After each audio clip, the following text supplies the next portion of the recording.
Կան դատեր, որոնց վճիռը չպետք է վստահել դատարաններին։ Սողոմոն Թեհրերյան։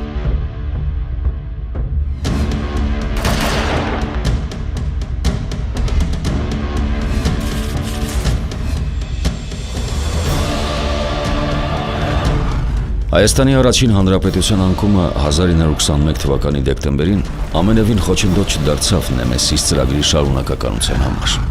Թեև ազգային անկախ պետության լուծարման փաստը մեծապես սահմանափակեց Նեմեսիսի ներուժն ու ռեսուրսները, այնուամենայնիվ այդ ծրագրի ակունքներում կանգնած հայ հեղափոխական դաշնակցությունը, լինելով վաղուց կայացած քաղաքական հզոր կազմակերպություն եւ տիրապետելով աշխարհի տարբեր անկյուններում կուսակցական կառույցների, չդադարեցրեց մեծ եղեռնը կազմակերպած գլխավոր դահիճների հետապնդումը։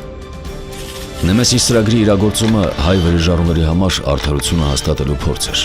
ազգային արժանապատվությունը վերականգնելու պահանջ, մի ամբողջ ազգի ողբերգության վրա քաղաքակիրթ կոչվող աշխարհի ուշադրությունը գրավելու միջոց, վերջապես հազարավոր հայ որբերի դալուկ աչքերի մեջ ուղիղ նայելու վաստակած իրավունք։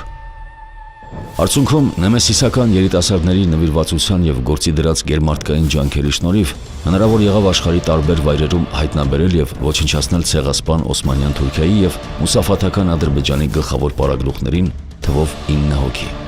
Բացի այդ, Նեմեսիս ծրագրի շրջանակներում կամ դրա արդյունքների անմիջական ազդեցությամբ պայմանավորված հայ վրիժառուները մահվան դատավճիռ իրականացրին շուրջ 300 հայ դավաճանների ու մատնիչների նկատմամբ։ Սակայն այդ ամենի հետ մեկտեղ Նեմեսիսը լոկ պատժիչ օպերացիա չէր, միայն ատրճանակների ու ռումբերի կիրառության ասպարեզ չէր, այլ քաղաքական հասարակական նշանակություն ունեցող նախաձեռնություն գրագետ կառուցված քարոզչական արշավով, ինչպես նաև փայլուն կազմակերպած իրավական պաշտպանությամբ, որ երաշխավորել էր իր վրիժառուների հաջող ապահովագրումը միջազգային հետապնդումներից։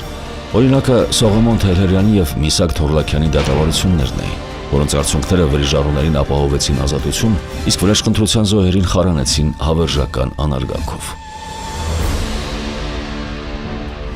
Համաշխարհային պատմությանը մանավանդ 20-21-րդ դարերի հատվածում ծանոթ են մեծ թվով հատուկ օպերացիաներ, այդ թվում եւ վրիժառության կազմակերպած հզոր տերությունների գաղտնի ծառայությունների կողմից։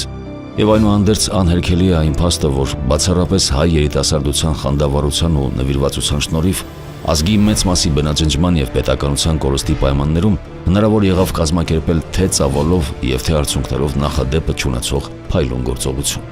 Նեմեսիսը մինչ օրս մնում է իր տեսակի մեջ չգերազանցված օպերացիա, որի արդյունքում չտուժեց եւ ոչ մի կողմնակի անձ ու անցորդ, որ եւ ոչ մի անդամ ինքը չտուժեց բուն գործողությունների ընթացքում եւ որը հաջողեց հաղթականորեն կատարել իր սրբազան ուխտը, շրջանցելով ռուսական ՉԿ-ի, թուրքական գաղտնի ոստիկանության, իտալական, գերմանական, ֆրանսիական հատուկ ծառայությունների դրված խոչընդոտները իր ճանապարհին։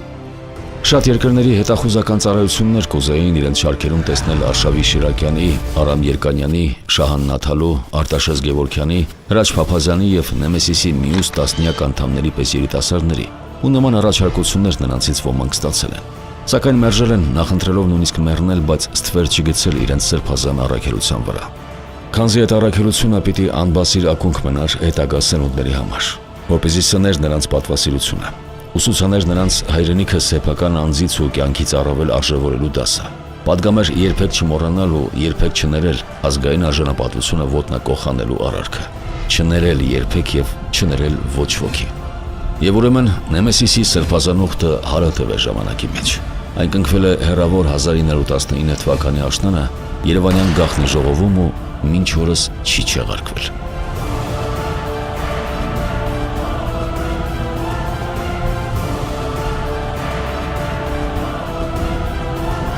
Քրիստոնյաների Աստվածը երբեք չի դատապարտի հայերին, եթե նրանք Եվրոպայի կողմից մղվելով անելանելիության հանկարծ մտադրվեն վրեժխնդիր լինել բոլորից, նույնիսկ մի սպանիր պատվիրանի գնով։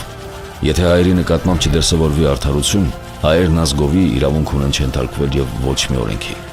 Կարդինալ Դեզիրե Ֆելիսիան Ֆրանսուଆ Ժոզեֆ Մերսիե, Մեխերենի arczepiskopos եւ Բելգիայի պրիմաս։